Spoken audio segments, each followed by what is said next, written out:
Kundannoor bypass പദ്ധതി അട്ടിമറിക്കാൻ ശ്രമിക്കുന്ന സംസ്ഥാന കേന്ദ്ര സർക്കാരുകൾക്കെതിരെ വലിയ പ്രതിഷേധം തന്നെയാണ് നിലനിൽക്കുന്നത്. എന്താണ് ഈ ഒരു അലംഭാവത്തിന് കാരണം? ഞാനിവിടെ ചോദിക്കാൻ ആരംഭിക്കുന്നു. സ്വാഗതം.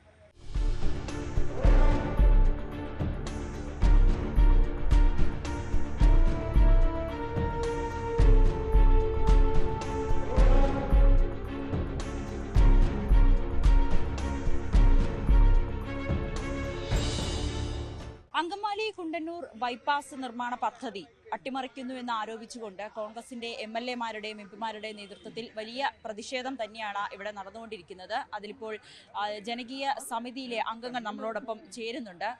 ഇതുമായി ബന്ധപ്പെട്ട കൂടുതൽ കാര്യങ്ങൾ നമുക്ക് അവരിൽ നിന്നും ചോദിച്ചറിയാം. ഇപ്പോൾ ഈ ഒരു പദ്ധതിയുമായി ബന്ധപ്പെട്ട് കഴിഞ്ഞ കുറേ നാളുകളായി, വർഷങ്ങളായി ഒരുവിധ അപ്ഡേഷനോ സർക്കാരിന്റെ ഭാഗത്തു നിന്നും ലഭിക്കുന്നില്ല. എന്തൊക്കെയാണ് നിങ്ങളുടെ പ്രധാനപ്പെട്ട പരാതികൾ? അതായത് ഇതിപ്പോൾ ഒരു 3A നോട്ടിഫിക്കേഷൻ ഓൾറെഡി ഇപ്പോൾ 3D സമയത്തിന് ഇറങ്ങാത്തതുകൊണ്ട് 3D നോട്ടിഫിക്കേഷൻ ക്യാൻസലായി. ഇപ്പോൾ അതുമൂലം ഉണ്ടായ സംഭവം എന്ന് വെച്ചാൽ ഈ ആളുകൾക്ക്, ഈ ഭൂവുടമകൾക്ക് 3A നോട്ടിഫിക്കേഷൻ ഇറങ്ങി ഭൂമി ഏറ്റെടുക്കുന്ന സമയം വരെ ഒരു 12% പലിശ കൊടുക്കണമെന്ന്. അത് 2013 ആക്ടിൽ പറയണതാണ്. അത് ആളുകൾക്ക് നഷ്ടപ്പെട്ടു. ഇപ്പം നമ്മൾക്ക് ഒരിക്കലും നമ്മൾ ഈ റോഡിനെതിരല്ല. നമ്മൾ ഈ പറയുന്ന ഒരു സ്ഥലത്ത് പോലും നമ്മൾ റോഡിന് കല്ലിടാൻ തടസ്സപ്പെടുത്തുകയോ കാര്യങ്ങളൊന്നും ചെയ്തില്ല. നമുക്ക് അർഹമായ നഷ്ടപരിഹാരം നമ്മൾക്ക് കിട്ടുക എന്നാണ് നമ്മുടെ ആവശ്യം. ഈ പറയുന്ന 18 വില്ലേജുകളിലെയും ഈ റോഡ് കടന്നു പോകുന്ന 18 വില്ലേജുകളും നമ്മുടെ സംയുക്ത ആക്ഷൻ കൗൺസിലിൻ്റെ ജനറൽ കൺവീനർ കൂടിയാണ് ഞങ്ങൾ. ഈ പറയുന്ന എല്ലാ വില്ലേജുകളിൽ നിന്നുള്ള ആളുകൾ, പ്രതിനിധികൾ ഈ സമരത്തിന് വന്നിട്ടുണ്ട്.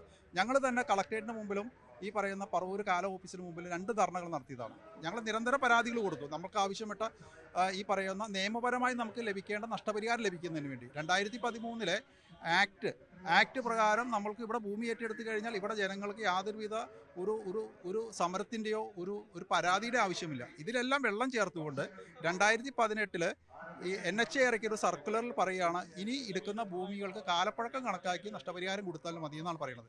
അത് കേരള സർക്കാർ 6/4/24 ഇറക്കിയിരിക്കുന്ന ഓർഡറിലും പറയണത് NH 66-ലും 966-ലും മാത്രം കൊടുത്താൽ മതി, മറ്റു പദ്ധതികൾക്ക് ബാധകമല്ലെന്ന് കേരള സർക്കാർ പറഞ്ഞിട്ടുണ്ട്. അപ്പോൾ ഞങ്ങളെ സംബന്ധിച്ചിടത്തോളം ഈ പോകുന്ന സാധാരണക്കാരായ ആളുകൾക്ക്, അവർ പഴയ വീടാണ്, അവർക്ക് ഈ കെട്ടിടങ്ങൾ പൊളിച്ചു കളയുമ്പോൾ കാലപ്പഴക്കം കണക്കാക്കി നഷ്ടപരിഹാരം കിട്ടുമ്പോൾ ഈ തുക കൊണ്ട് അവർക്കൊരു വീട് പണിയാൻ, പുതിയ വീട് പണിയണം, പുതിയ കൺസ്ട്രക്ഷൻ കോസ്റ്റ് ഇതെല്ലാം ചെയ്യണം. ഞങ്ങളുടെ ആവശ്യം NH 66-ന് കൊടുത്ത അതേ നഷ്ടപരിഹാരം എറണാകുളം ജില്ലയിൽ ഈ ഭൂമി ഏറ്റെടുക്കുമ്പോൾ എറണാകുളം ജില്ലയിൽ കൊടുത്ത NH 66-ന് കൊടുത്ത അതേ നഷ്ടപരിഹാരം തന്നെ ഞങ്ങൾക്ക് നൽകണമെന്ന് ഞങ്ങൾ ആവശ്യം. ഇത് വെച്ചാണ് ഞങ്ങൾ ഓൾറെഡി പരാതി സമരപരിപാടികളെല്ലാം നടത്തുന്നത്. ഞങ്ങൾക്ക് ഈ റോഡ് അനിശ്ചിതമായിട്ട് ഇപ്പോൾ ക്യാൻസലായേക്കാണ്.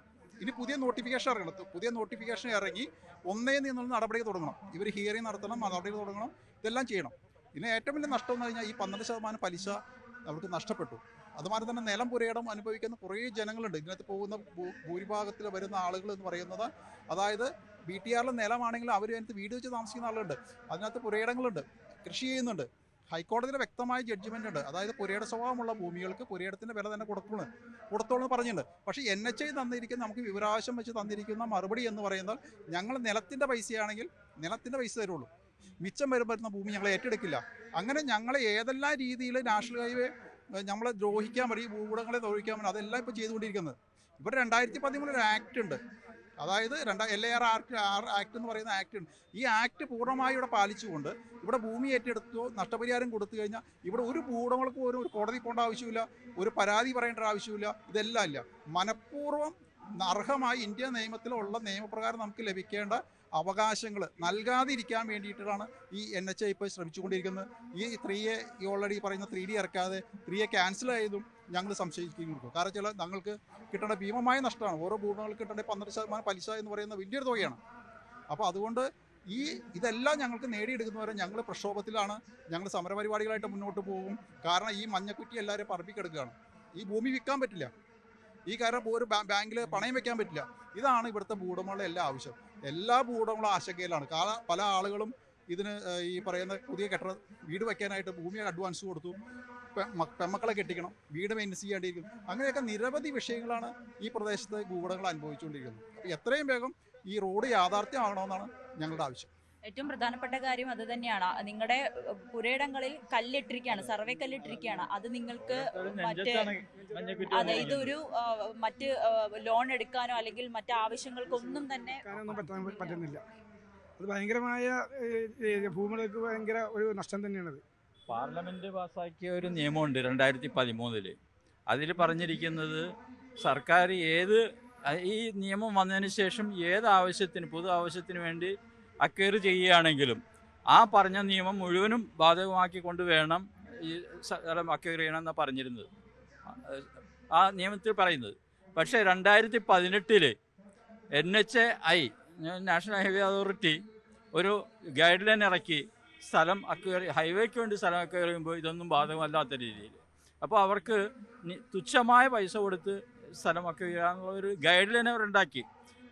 പാർലമെൻറ്റ് പാസ്സാക്കിയ നിയമത്തിന് എതിരെയാണ് അവർ നിയമം പാസ്സാക്കി. അതുപോലെ തന്നെ കേരള ഗവൺമെൻറ്റും 2024 ഒരു ഓർഡർ ഇറക്കി NH66 NH966 കൊടുത്തിരിക്കുന്ന നഷ്ടപരിഹാരം ഇവർക്ക് കൊടുക്കണ്ട, ഇനി ഏതെടുത്താലും കൊടുക്കണമല്ല എന്നുള്ള രീതിയിലാണ് സർക്കാരും ഓർഡർ ഇറക്കിയിരിക്കുന്നത്.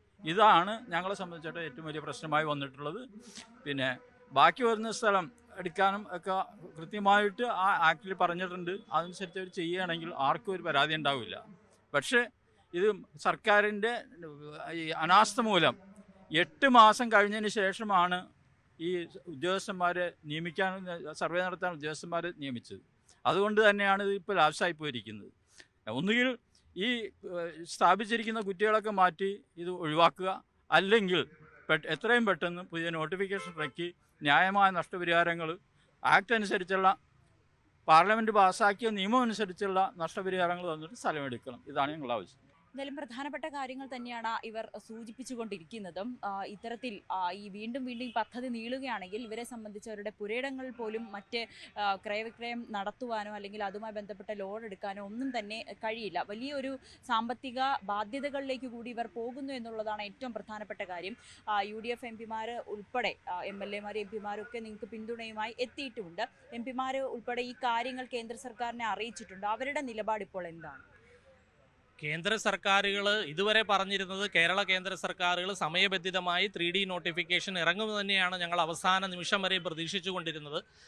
ആ ഒരു പ്രതീക്ഷയിലാണ് ഭൂവുടമകളായ ഞങ്ങളെല്ലാവരും ഇവർക്ക് എല്ലാവിധ സഹായ സഹകരണങ്ങളും ചെയ്തുകൊണ്ടിരുന്നത്. നിർഭാഗ്യവശാൽ 3D ഇറങ്ങിയില്ല. അപ്പോൾ ഞങ്ങളൊക്കെ വളരെ പ്രതിസന്ധിയിലാണ്. അപ്പോൾ ഞങ്ങൾ കേന്ദ്ര സർക്കാരുകളോട് ആവശ്യപ്പെടുന്നത് എത്രയും പെട്ടെന്ന് ഇതിൻ്റെ നടപടികൾ പൂർത്തിയാക്കി 3A നോട്ടിഫിക്കേഷൻ ഇറക്കി പദ്ധതിയുമായി മുന്നോട്ട് പോകാൻ വേണ്ട എല്ലാവിധ പിന്തുണയും സർക്കാരിൻ്റെ ഭാഗത്തുനിന്നും ജനപ്രതിനിധിയുടെ ഭാഗത്തുനിന്നും ഉണ്ടാവണമെന്നാണ് ഞങ്ങളുടെ ആവശ്യം. എന്തുകൊണ്ടായിരിക്കും സർക്കാർ ഇതിലൊരു ലാഘവത്തോടെ കാണുന്നത്, അല്ലെങ്കിൽ ഒരു അലംഭാവം ഇതിൽ കാണിക്കുന്നത് എന്തുകൊണ്ടാണ്? പ്രധാനമായും സർവേ നടപടികൾ പൂർത്തിയാക്കുവാൻ സർവേ ഉദ്യോഗസ്ഥരെ കൊടുക്കുന്നതിൽ സർക്കാരിന് വീഴ്ച പറ്റി. 3A നോട്ടിഫിക്കേഷൻ ഇറക്കി 8 മാസം കഴിഞ്ഞിട്ടാണ് ആവശ്യമായ സർവേയർമാരെ പറവൂരുള്ള NHAI ഓഫീസിലേക്ക് നിയമിച്ചത്. അത് ഫുൾ സ്വിങ്ങിലേക്ക് വന്നത് ഏകദേശം 1 മാസം മുമ്പ് മാത്രമാണ്. അവസാന കാലഘട്ടത്തിൽ അവർ വളരെയധികം പരിശ്രമങ്ങൾ നടത്തിയെങ്കിലും 25% ജോലികൾ മാത്രമേ പൂർത്തിയാക്കാൻ കഴിഞ്ഞുള്ളൂ. അതുകൊണ്ട് നമുക്ക് 3D ഇറക്കാൻ പറ്റിയില്ല. സർക്കാരിനെ സംബന്ധിച്ചിടത്തോളം വികസനത്തിനെതിരായ നടപടികളുണ്ട് എന്ന് ഞങ്ങൾ വിശ്വസിക്കുന്നില്ല. ഞങ്ങൾ ആ കാര്യം രാഷ്ട്രീയ ഇടപെടലുകളൊന്നും, ഞങ്ങളെ ഭൂവുടമകളെ സംബന്ധിച്ച് ഞങ്ങൾ ആ വിഷയങ്ങളിലൊന്നും പ്രതികരിക്കാനും ഇടപെടാനും ഞങ്ങൾ ആഗ്രഹിക്കുന്നില്ല. ഇത് സാധാരണക്കാരായ ജനങ്ങളാണ്. പല പദ്ധതികൾ, എയർപോർട്ടിൻ്റെ സ്ഥലമെടുപ്പ്, ശബരി റെയിൽ സ്ഥലമെടുപ്പ്, ഇതൊക്കെയായിട്ട് കാഞ്ഞൂർ പഞ്ചായത്തിൽ വളരെയധികം ബുദ്ധിമുട്ടുകൾ അനുഭവിക്കുന്ന ജനങ്ങളാണ്. വീണ്ടും ഇതുപോലെ കുറ്റി അവിടെ സ്ഥാപിച്ച് ഇത് ദീർഘകാലം നീണ്ടുപോയാൽ ഞങ്ങളെ സംബന്ധിച്ചിടത്തോളം ഒരു വലിയ നഷ്ടം തന്നെയാണ്. ഇന്നിപ്പോൾ നടത്തിയ ഈ ഒരു പ്രതിഷേധത്തിൽ അതും കോൺഗ്രസ് നേതാക്കളുടെ ഒരു പിന്തുണയുണ്ട്. അതിൽ നിങ്ങൾക്ക് വിശ്വാസമുണ്ടോ? ഇതിൽ ഏതെങ്കിലും തരത്തിൽ കേന്ദ്രത്തിന്റെ ഒരു അനുകൂല നിലപാട് വൈകാതെ ഉണ്ടാകുമെന്ന് പ്രതീക്ഷിക്കുന്നു? തീർച്ചയായിട്ടും. ഈ പദ്ധതിയുമായി പോകുന്ന സ്ഥലത്ത് 3 MP-മാരുണ്ട്. ആ MP-മാർ പാർലമെന്റിൽ ഞങ്ങൾക്ക് വേണ്ടി ശബ്ദിക്കും. ഇതിനു മുമ്പും 3 MP-മാരും ഞങ്ങൾക്ക് വേണ്ടി ശബ്ദിച്ചിരുന്നു. അതുപോലെ ഈ പദ്ധതി പോകുന്ന പ്രദേശത്തെ 6 MLA-മാരും നിയമസഭയിലെ ചോദ്യങ്ങളൊക്കെ ഉന്നയിച്ചിരുന്നു. പക്ഷേ ഈ 3D ഇറക്കുന്നതിന് ഉള്ള ഒരു കാലതാമസമുണ്ടായി. അത് വലിയ ആശങ്കയോടെയാണ് ഞങ്ങൾ കാണുന്നത്. ഏതെങ്കിലും തരത്തിൽ ഈ പദ്ധതി ഉപേക്ഷിക്കുകയാണ് കേന്ദ്ര സർക്കാർ എങ്കിൽ നിങ്ങൾക്കത് നിങ്ങളെ സംബന്ധിച്ച് വലിയ ബുദ്ധിമുട്ടാകുന്ന ഒരു കാര്യം കൂടിയല്ലേ? തീർച്ചയായിട്ടും ഈ പദ്ധതി അവർ ഉപേക്ഷിച്ചു പോയാൽ ഈ കല്ല് കിടക്കുന്നത് ഞങ്ങൾക്കൊരു തീരാശാപം പോലെയാവും. ഞങ്ങൾക്ക് ക്രയവിക്രയം ചെയ്യാനോ ഈ കല്ല് കിടക്കുന്നിടത്ത് ഒരു മാർക്കറ്റ് അനുസരിച്ച് ആരെങ്കിലും വന്ന് ഈ ഭൂമി വാങ്ങാനോ തയ്യാറാകില്ല. അപ്പോൾ അതുകൊണ്ട് മറ്റു പദ്ധതികളെ പോലെ ഇതിനൊരു ഉപേക്ഷ വരുത്താതെ രണ്ട് സർക്കാരുകൾ ഒന്നിച്ചു നിന്ന് പ്രവർത്തിച്ച് ഇത് പദ്ധതി എത്രയും പെട്ടെന്ന് യാഥാർത്ഥ്യമാകണം എന്ന് തന്നെയാണ് ഞങ്ങളുടെ ആവശ്യം. ഈ സംസ്ഥാന സർക്കാരിൽ നിന്നും ഏതെങ്കിലും തരത്തിലുള്ള ഒരു എതിർപ്പ് അല്ലെങ്കിൽ ആ സംസ്ഥാന സർക്കാരും ഇതിലൊരു അലംഭാവം കാണിക്കുന്നുണ്ട് എന്ന് തോന്നുന്നുണ്ട്? അതുണ്ടാവുമല്ലോ. അതുകൊണ്ടാണല്ലോ ഇപ്പോൾ ഇങ്ങനെ ഒരു ഇത് നടക്കാതിരിക്കുന്നത്. അല്ലെങ്കിൽ ഗവൺമെൻറ് വിചാരിച്ച് നടക്കാത്ത കാര്യങ്ങളില്ലല്ലോ. എല്ലാത്തിലും പാർട്ടി ബേസിലായിരിക്കാം, ഒരുപക്ഷെ രാഷ്ട്രീയ കളിയായിരിക്കാം. ഞങ്ങൾക്ക് ഒന്നേ ഉള്ളൂ, ഞങ്ങൾക്ക് 13 ആക്ട് അനുസരിച്ചുള്ള എല്ലാ ബെനിഫിറ്റും കിട്ടണം. കിട്ടിയില്ലെങ്കിൽ ചിലപ്പോൾ ഒരുപക്ഷെ കുറ്റി വരെ വലിച്ചെറിയേണ്ടി വരും. അതാണ് നമ്മുടെ ഒറ്റ ഇത്. അപ്പോൾ ഞങ്ങൾ ബാങ്ക് ലോണും അവിടുന്ന് ഇവിടുന്ന് കടം മേടിച്ചും കഷ്ടപ്പെട്ടൊക്കെ ഞങ്ങൾ ഒരു ചെറിയ വീട് വയ്ക്കുന്നതാണ്. അത് പിന്നെ പോകാമെന്ന് വെച്ച് കഴിഞ്ഞാൽ പിന്നെ ഞങ്ങൾ എവിടെ പോവാം? പഴയ വീടിന് പൈസ തരുള്ളൂ എന്ന് പറഞ്ഞാൽ പഴയ വീട് ഞങ്ങൾ എൻ്റെ തറ കെട്ടാൻ പോലും കിട്ടും. ഇപ്പോൾ ഇവർ തരുന്ന പൈസ ഒരിക്കലും കിട്ടില്ല. പിന്നെ എങ്ങനെ ഞങ്ങൾ വീട് പണിയുക? റെയിൽവേ സ്റ്റേഷനിൽ പോയ പ്ലാറ്റ്ഫോം ടിക്കറ്റ് എടുത്ത് പോലും കിടക്കാൻ പറ്റില്ല, അതാ കണ്ടീഷൻ. പിന്നെ ഞങ്ങൾ എവിടെ പോയി ഇരിക്കുക? അതേ ഞങ്ങൾക്ക് പറയാനുള്ളൂ. പോലും ഒരു സ്ഥലത്ത് പോലും പറയാം, ഞങ്ങളടുത്ത് പറഞ്ഞിട്ടില്ല. അല്ലെങ്കിൽ ഞങ്ങളൊക്കെ വലിയ പ്രതിസന്ധിയിലായി തന്നെ നമുക്കറിയാം. പക്ഷേ അവർ പറയുന്നത് സമയബന്ധിതമായി ഈ ഭൂമി ഏറ്റെടുത്ത് അവരുടെ നഷ്ടപരിഹാരം കൊടുക്കണമെന്നാണ്. അവരൊരു ന്യായമാണ്. അത് തന്നെയാണ് ഞങ്ങളിപ്പോൾ ഗവൺമെൻറ്, ശരിക്കും സംസ്ഥാന ഗവൺമെൻറ് വലിയ അലംഭാവമാണ്. കാരണം ഇതിന് സർവേ നടപടി പൂർത്തിയാക്കേണ്ട ഉത്തരവാദിത്തം ആർക്കാണ്? സംസ്ഥാന ഗവൺമെൻറ്റാണ്. അതിന് സഫിഷ്യൻ്റായ ഉദ്യോഗസ്ഥന്മാരെ വിട്ടുകൊടുത്ത് അത് ചെയ്യണം. പല മീറ്റിങ്ങുകളൊക്കെ ഞങ്ങൾ വിളിക്കുമ്പോൾ കൂടുന്നുണ്ടെന്നല്ലാതെ സർക്കാരിൻ്റെ ഈ കാര്യത്തിലുള്ള വലിയ മെല്ലെപ്പോക്ക് സമീപനമാണ്. അതാണിപ്പോൾ ഈ നോട്ടിഫിക്കേഷൻ റദ്ദ് ചെയ്ത് ഇനിയിപ്പോൾ രണ്ടാമത് നോട്ടിഫിക്കേഷൻ ഇറങ്ങണം. ആ നോട്ടിഫിക്കേഷൻ ഇറങ്ങിയാൽ മാത്രമാണ് ഇത് ഭൂമി ഏറ്റെടുക്കുന്ന അവിടേക്ക് പോകാൻ പറ്റുള്ളൂ. ഇപ്പോൾ ഈ ഭൂമി ഉടമക്കാരെ സംബന്ധിച്ചോളം ഇവർക്ക് സാധാരണ ഈ നോട്ടിഫിക്കേഷൻ വന്നതിലൂടെ ഇവർക്ക് ഇൻട്രസ്റ്റ് ഇട്ട് കൊടുത്തു. ഇത് ക്യാൻസൽ ചെയ്തോടെ ആ ഒരു വർഷം അങ്ങോട്ട് പോയി. അപ്പോൾ അവരെ സംബന്ധിച്ചാൽ അവർക്ക് വലിയ സാമ്പത്തിക നഷ്ടമാണ് ഉണ്ടായേക്കുന്നത് ഈ ഭൂമി നഷ്ടപ്പെടുന്ന ആളുകൾക്ക്. അതുകൊണ്ട് സർക്കാർ ഇത് ഈ ഉറക്കം നടിക്കുന്നതിനെ നമുക്ക് വിളിച്ചെണീപ്പിക്കാൻ പറ്റും. പക്ഷേ നമുക്കറിയാം, ഉറങ്ങുന്നതിനെ വിളിച്ചെണീപ്പിക്കാൻ പറ്റും, പക്ഷേ ഉറക്കം നടിക്കുന്നതിനെ വിളിച്ചെണീപ്പിക്കാൻ പറ്റില്ല. സർക്കാർ ഇങ്ങനെയുള്ള കാര്യങ്ങൾ ഉറക്കം നടിക്കുകയാണ്. അപ്പോൾ അതുകൊണ്ട് അതാണ് ഞങ്ങൾ പറഞ്ഞത്, ഈ സർക്കാരിൻ്റെ പോക്കും വലിയ പോക്കാണ്. വേണ്ട സഫിഷ്യൻ്റായ ഉദ്യോഗസ്ഥന്മാർ വികസനം പ്രഖ്യാപിക്കും, അല്ലെങ്കിൽ വികസനം ഞങ്ങൾ കൊണ്ടുപോകുമെന്ന് പറഞ്ഞ കാര്യമില്ല. അത് പ്രാവർത്തികമാക്കേണ്ട ഉത്തരവാദിത്വം. ഇപ്പോൾ കേന്ദ്ര സർക്കാർ കൊണ്ടുവന്ന ഒരു പദ്ധതിയാണ്. ഞങ്ങളുടെ 2 MPമാർക്ക് അതിന് നിരന്തരമായ ഇടപെടലും ശ്രീ ഹൈബീഡിനും ശ്രീ ബെന്നി ബെഹനാനൊക്കെ നിരന്തരമായ ഇടപെടലിൻ്റെ ഭാഗമായിട്ടാണ് ഈ പദ്ധതി ഇവിടെ വരാൻ പോകുന്നത്. അപ്പോൾ ആ പദ്ധതി കൊണ്ടുവരുമ്പോൾ കേന്ദ്ര സർക്കാർ കൊണ്ടുവരുമ്പോൾ അതിന് എല്ലാ സൗകര്യവും ഒരുക്കി കൊടുക്കുന്ന ഇവരല്ലേ. അപ്പോൾ അതുകൊണ്ട് ഗവൺമെൻറ്, സംസ്ഥാന ഗവൺമെൻറ് അലംഭാവം വെടിഞ്ഞ് ഈ ഭൂമി ഏറ്റെടുക്കൽ എത്രയും വേഗത്തിലാക്കണമെന്നാണ് ആവശ്യപ്പെടുന്നത്. ഇങ്ങനെ സംസ്ഥാന സർക്കാർ ഈ അലംഭാവം തുടർന്നു കഴിഞ്ഞാൽ കേന്ദ്രം ഈ പദ്ധതിയിൽ നിന്ന് പിന്മാറാനുള്ളൊരു സാഹചര്യമുണ്ടോ? അല്ലെങ്കിൽ ആളുകൾക്ക് അത് ഏത് വിധത്തിലായിരിക്കും ബാധിക്കുക? അല്ല, ഒരിക്കലും അങ്ങനെ പിന്മാറേണ്ട സാഹചര്യം ഉണ്ടാക്കാൻ പാടില്ല. അതാണ് സർക്കാർ ഇടപെടുന്നതാണ്. ഞങ്ങളിപ്പോൾ അടുത്ത നിയമസഭ ഇപ്പം സമ്മേളനം തുടങ്ങുമ്പോൾ ഈ വിഷയം നിയമസഭയുടെ അകത്ത് ഞങ്ങൾ കൊണ്ടുവരും. MPമാർ പലവണ പാർലമെൻറ്റിൽ കൊണ്ടുവന്നു. അപ്പോൾ അതുകൊണ്ട് ഇത് ഒരിക്കലും ഇത് നല്ലൊരു വികസന പദ്ധതിയാണ്. കാരണം റോഡുകളിലും ട്രാഫിക്കും ഒഴുകാൻ വേണ്ടിയുള്ള പദ്ധതിയാണ്. അപ്പോൾ അതുകൊണ്ട് എത്രയും വേഗം ഈ സർക്കാർ ഇത് അലംഭാവം വെടിഞ്ഞ് ഒരിക്കലും പദ്ധതി നഷ്ടപ്പെടാൻ പാടില്ല.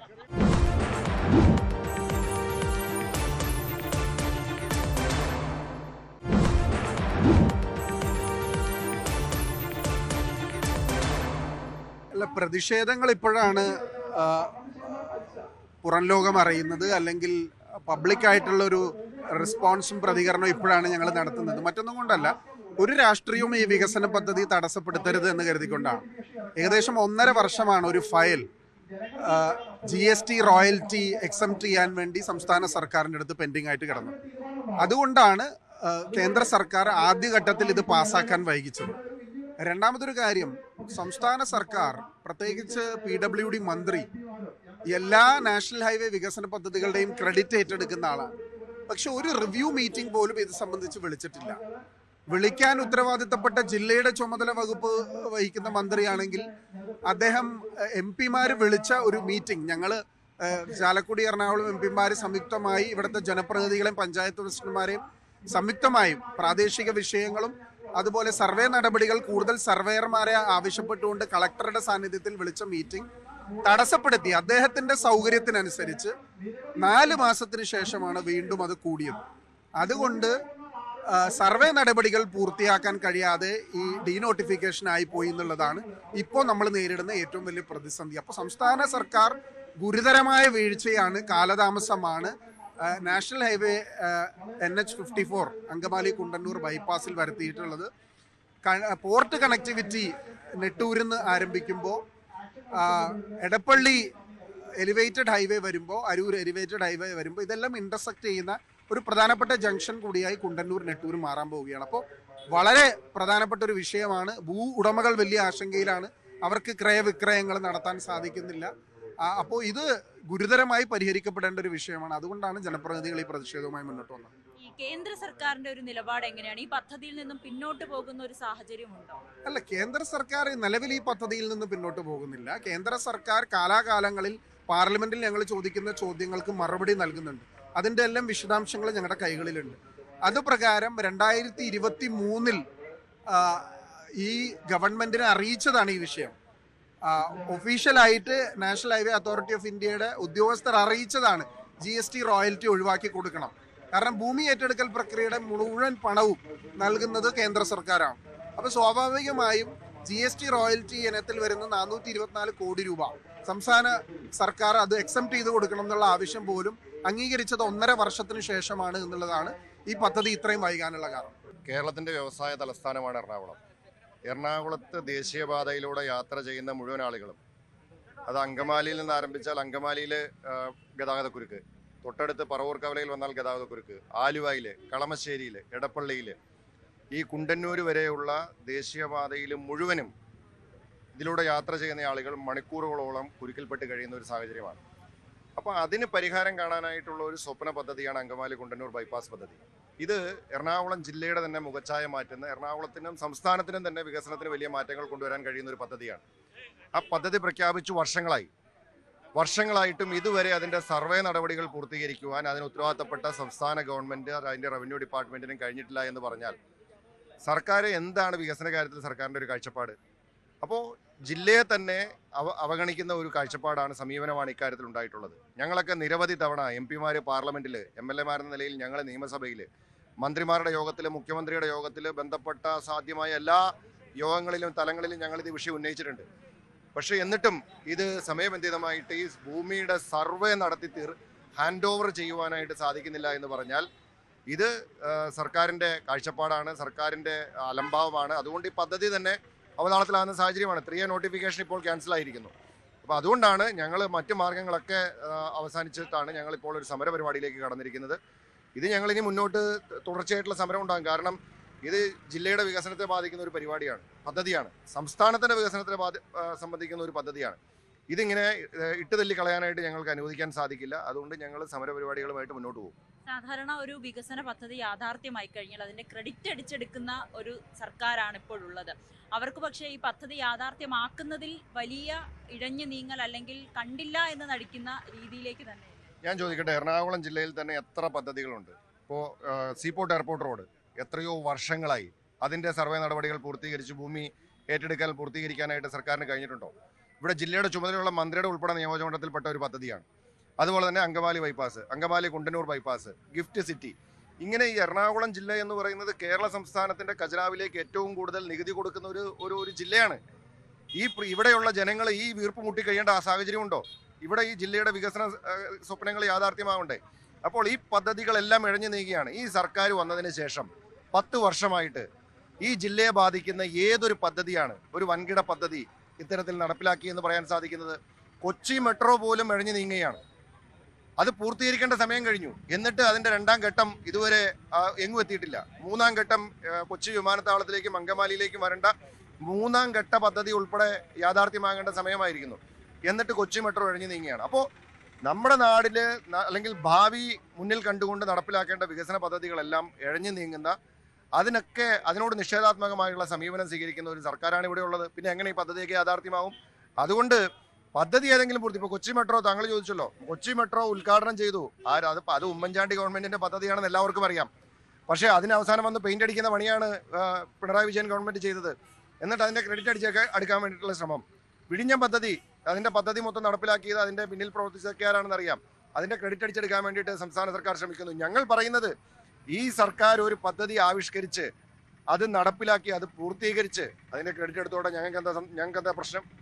ഇത് പ്രഖ്യാപിച്ച പദ്ധതികൾ പോലും നടപ്പിലാക്കാനായിട്ട് ഗവൺമെന്റിന് കഴിയുന്നില്ല എന്നുള്ളതാണ്. അതുകൊണ്ടാണ് ഞങ്ങൾ സമരത്തിലേക്ക് കിടക്കുന്നത്. ഈ സിൽവർ ലൈൻ പദ്ധതി വന്നപ്പോൾ വലിയ പ്രതിഷേധം നമ്മൾ കണ്ടതാണ്. ആ സർവേക്കൽ ഇപ്പോഴും പലരുടെയും വീടിന് മുന്നിലുണ്ട്, അതെടുത്ത് മാറ്റിയിട്ടില്ല. അവർക്ക് വലിയ ദുരിതമാണ് അനുഭവിക്കുന്നത്. നിങ്ങൾ പലർക്കും അതിൻ്റെ ഒരു ഇരകളും കൂടിയായിരിക്കും. അതേ സമാനമായ രീതിയിൽ തന്നെയാണ് കേന്ദ്ര സർക്കാരിൻ്റെ ഈ ഒരു നിലപാടും നിങ്ങളെ ബാധിക്കുന്നത് അല്ലേ? തീർച്ചയായിട്ടും കേന്ദ്ര സംസ്ഥാന സർക്കാരുകൾ ഏതോ ഒരു കാലത്ത് എന്ത് പ്രസ്ഥാനത്തിന് ഇറങ്ങുമ്പോഴും ജനങ്ങൾക്ക് മാരകമായിട്ടുള്ള വിഷമത്തിലേക്ക് ആക്കിക്കൊണ്ടിരിക്കുകയാണ്. ഇപ്പോൾ ശരിക്കും പറഞ്ഞാൽ ഈ കല്ലിടൽ മാത്രം, പ്രഹസനം കാണിക്കാൻ മാത്രം കല്ലിടൽ, ഇത് കഴിഞ്ഞാൽ പിന്നെ അതിലേക്ക് പകുതിയിൽ ഇപ്പം ഞങ്ങളെ സംബന്ധിച്ചിടത്തോളം ഞങ്ങൾ 18 വില്ലേജുകളിലെ ജനങ്ങളായി വന്നിരുന്നിരിക്കുന്നത്. എല്ലാവരും വന്നിട്ടില്ല കേട്ടോ, അത് രാഷ്ട്രീയ തല കാര്യങ്ങളാൽ ആണ്. എന്നിരുന്നാലും ഈ 18 വില്ലേജുകളിലെയും ഉപജീവന മാർഗം നടത്തുന്ന പല രീതിയിലുള്ള കൃഷിക്കാരുണ്ട്, ബിസിനസ്സുകാരുണ്ട്, വീടും കിടപ്പുകളും നഷ്ടപ്പെടുന്നവരുണ്ട്, 2 സെൻറ്റിലും 3 സെൻറ്റിലും ഉള്ളവരുണ്ട്, 5 സെൻറ്റുള്ളവരുണ്ട്, അതിൻ്റെ നടുവിൽ കൂടി പോകുന്നതിൻ്റെ ബാലൻസ് എടുക്കുന്നതുണ്ട്. ഒത്തിരി കടമകളുണ്ട്. ഈ കടമകളിൽ നിന്നെല്ലാം സർക്കാരുകൾ ഒളിച്ചു കളിച്ചിട്ട് കാര്യമില്ല. ജനങ്ങളാണ് ഈ സർക്കാർ എന്ന് പറയുന്നത്. ഈ ജനങ്ങൾ വോട്ട് ചെയ്തല്ലേ സർക്കാർ ഉണ്ടാവുന്നത്. എന്തുകൊണ്ട് ഈ കസേരമ്പ കയറിയിരിക്കുമ്പോൾ വേദവിധത്തിലേക്ക് പോകുന്നു സംസാരങ്ങൾ? പാവപ്പെട്ട ജനങ്ങളുടെ നിരപരാധിത്വം കാണുന്നില്ലേ? ഈ കല്ലിട്ട് എത്രയോ 15 വർഷം 25 വർഷം വരെ കല്ലിട്ട് തടുവില്ലേ? അതേപോലെ കല്ലിടലാണെങ്കിൽ എന്തിനാണ് ഇത് ചെയ്യുന്നത്? ജനങ്ങളെ ബുദ്ധിമുട്ടിപ്പിക്കുന്നത് എന്തിനാണ്? കേന്ദ്ര സംസ്ഥാന സർക്കാരുകൾ രണ്ടും ഇപ്പൊ വൈകിയ വേളയിലാണ് കൊണ്ടുവന്ന് കുറച്ച് സർവേയർമാർ ഇറക്കിയത്. ഈ സർവേയർമാരായിട്ട് ഞങ്ങൾ സംസാരിക്കാനിട വന്നതിൽ എനിക്ക് കിട്ടിയ ന്യൂസ്, അതായത് മലപ്പുറം, കാസർഗോഡ്, കണ്ണൂർ ഈ സ്ഥലങ്ങളിലെ ആളുകളെയാണ് ഇവർ കൊണ്ടുവന്ന് ഇവിടെ ഇറക്കിയത്. പക്ഷെ അവർക്കിതൊന്ന് എങ്ങ് എത്താണ്ടായി. 44.7 അല്ലേ ഉള്ളത്. ഈ 44.7 സ്ഥലങ്ങളിൽ ഇത്രപ്പെടുത്ത സമയം എന്തിനെടുത്തേ? കേന്ദ്ര ഗവൺമെന്റ് ഈ പദ്ധതി പ്രഖ്യാപിച്ചപ്പോൾ സംസ്ഥാന സർക്കാർ അതിനോട് ചേർന്ന് തന്നെ നിന്ന് വികസനമല്ലേ ഇത്? സാധാരണ ലെവലിൽ കേരളത്തിൽ ഒരു വികസന പ്രവർത്തനം വരുമ്പോൾ ഫസ്റ്റ് കൊടികുത്തലാണ് നടക്കുന്നത്. ഈ പ്രസ്ഥാനത്തിനെ സംബന്ധിച്ച് ഞങ്ങൾ ഇതേവരെയെങ്കിലും പാവപ്പെട്ട നിരപരാധികളായ ജനങ്ങൾ ഇത് വന്നപ്പോൾ ഹാപ്പിയായിട്ട് സ്വീകരിച്ചു. 2013 ആക്ട് ഞങ്ങൾക്ക് നടപ്പിലാക്കി തന്നെന്ന് മാത്രം ഞങ്ങൾ പറയണേ. അതനുസരിച്ചുള്ള പ്രവർത്തനങ്ങൾ ഞങ്ങൾക്ക് സാമ്പത്തികമായിട്ടുള്ള കാര്യങ്ങൾ നടക്കണം. ഇതിപ്പോൾ ജനങ്ങൾ പെട്ടുപോയി. കാരണം വന്നപ്പോൾ ഞങ്ങൾ മിണ്ടിയില്ല. അന്ന് വന്നപ്പോൾ നമ്മൾ ഫസ്റ്റ് തടസ്സം ചെയ്തിരുന്നെങ്കിൽ ഇതിനെക്കുറിച്ച് ഉഷാറായ കാര്യങ്ങൾ. ഞങ്ങൾ നിരപരാധിത്വം, രാജ്യത്തിൻ്റെ വികസനം, നാടിൻ്റെ വികസനം, റോഡുണ്ടെങ്കിലല്ലേ വികസനമുള്ളൂ. അതാണ് നമ്മുടെ രാജ്യത്തിന് വേണ്ടി ബലിയർപ്പിക്കുന്ന ആളുകളാണ്. അപ്പം ഞങ്ങളുടെ കാര്യങ്ങളിൽ ഒരു സർക്കാരുകളും ഈ വക ഇങ്ങനെയുള്ള ഈ ഞങ്ങളെ കൊണ്ടുവന്ന് ഈ തെരുവിലിരുത്തി ജൈവി വിളിപ്പിക്കാനോ, ഞങ്ങളിപ്പോൾ ഒരു 2ാം വട്ടമാണ് ഇപ്പോൾ ഇവിടെ വരുന്നത്. എന്തിന്? ഇപ്പം UDF സംബന്ധിച്ചിടത്തോളം UDF ഇത്രയെങ്കിലും ഒരു കാരണം കാണിച്ചു ഞങ്ങളോട്. ഇങ്ങനെ കൂട്ടാനായിട്ട് ആളെ കൂട്ടി ഞങ്ങളോട് ഞങ്ങളുടെ ബുദ്ധിമുട്ടുകൾ അവർ ഇപ്പോൾ കേൾക്കാനാരുള്ളേ? അപ്പനോട് എന്ന് പറഞ്ഞാൽ അപ്പം കേൾക്കണില്ല. മക്കൾ എന്ന് വെച്ചാൽ ആരുടെ അടുത്താ പറയണ്ടേ? അപ്പനോടല്ലേ പറയണേ? ഇവർ രണ്ടുപേരും കേൾക്കില്ലെങ്കിൽ പിന്നെ എന്താ അവസ്ഥ? ഈ രാജ്യത്തിൻ്റെ അവസ്ഥ ഇങ്ങനെ ആവരുത്, ഒരു സ്ഥലത്തും ഉണ്ടാവരുത്. നമ്മൾ ഇന്ത്യയിൽ ജനാധിപത്യ രാജ്യമാണിത്. ജനങ്ങളാൽ ഉണ്ടാക്കുന്ന രാജ്യമാണ് ഈ നിയമസഭയായാലും ലോകസഭയായാലും ഒക്കെ ഉള്ളത്. ആ ജനങ്ങളെ വിഷമിപ്പിക്കരുത്, അവരെ വെണ്ണീരിലാഴ്ത്തരുത്. അവരുടെ പ്രശ്നങ്ങളിൽ എത്രയും പെട്ടെന്ന് ഇടപെട്ട് ഇവിടെ 2 കൂട്ടരും ഞാനാണോ നീയാണോ എന്നുള്ള ഇതിനുള്ള പരമാർത്ഥമല്ല ഇവിടെ കാണിച്ചു. ഇവിടെ ഇപ്പോൾ എല്ലാ കക്ഷികളുടെയും ആളുകൾ വന്നിട്ടുണ്ട്. ഞങ്ങളുടെ അത്യാവശ്യ കാര്യങ്ങൾ ഞങ്ങൾക്ക് നിറവേറ്റി തരാം എത്രയും പെട്ടെന്ന്. ഇപ്പോൾ ഞങ്ങൾക്ക് ഈ 12% ഇൻട്രസ്റ്റ് കിട്ടേണ്ടത് ഇല്ലാണ്ടായി. അഡ്വാൻസ് കൊടുത്ത നിരപരാധികളുണ്ട്. സ്ഥലങ്ങൾക്ക് എത്രയോ നിരപരാധികൾ സ്ഥലത്തിന് അഡ്വാൻസ് കൊടുത്തിരിക്കുന്നു. കിടക്കണ ഉമ്മരം പോകുന്നവർ, കെട്ടുതാലി പണയം വെച്ച് കൊണ്ടു കൊടുത്തേക്കണവരുണ്ട്. അവരൊക്കെ അങ്ങടെ ആത്മഹത്യയുടെ വക്കിലാണ് നിൽക്കുന്നത്. എത്രയും പെട്ടെന്ന് ഇതിൽ ആരെയും ഞാനോ നീയോ എന്ന് നോക്കാതെ കൊണ്ട് കേന്ദ്ര സംസ്ഥാന സർക്കാരുകളും പ്രതിപക്ഷങ്ങളും ഒരുമയോടെ പ്രവർത്തിച്ച് ഞങ്ങളുടെ ഈ 18 വില്ലേജുകളിലെയും കാര്യങ്ങൾക്ക് എത്രയും പെട്ടെന്ന് ഒരു തീരുമാനം ഉണ്ടാക്കി തരണമെന്ന് മാത്രമേ ഞങ്ങൾ ഇത് ചെയ്യുന്നുള്ളൂ. ഞങ്ങൾക്ക് ഇവിടെ രാഷ്ട്രീയ പ്രത്യേകിച്ചൊന്നുമില്ല. വോട്ട് വരുമ്പോൾ അവരവരുടെ യുക്തമായിട്ടുള്ള കാര്യങ്ങളിലേക്ക് പോകും, സ്വാഭാവികമാണ്. പക്ഷെ ജനങ്ങൾക്ക് മൊത്തമായിട്ടുള്ളൊരു വിഷയമാണിത്. 18 വില്ലേജാണ്. ഇത്ര MLA മാരും MP മാരും വന്ന് ഇതിൽ കൂടിയല്ലോ, ഞങ്ങളെ സപ്പോർട്ട് ചെയ്തുല്ലോ, ഞങ്ങളുടെ കണ്ണീര് അവരെങ്കിലും കണ്ടുല്ലോ.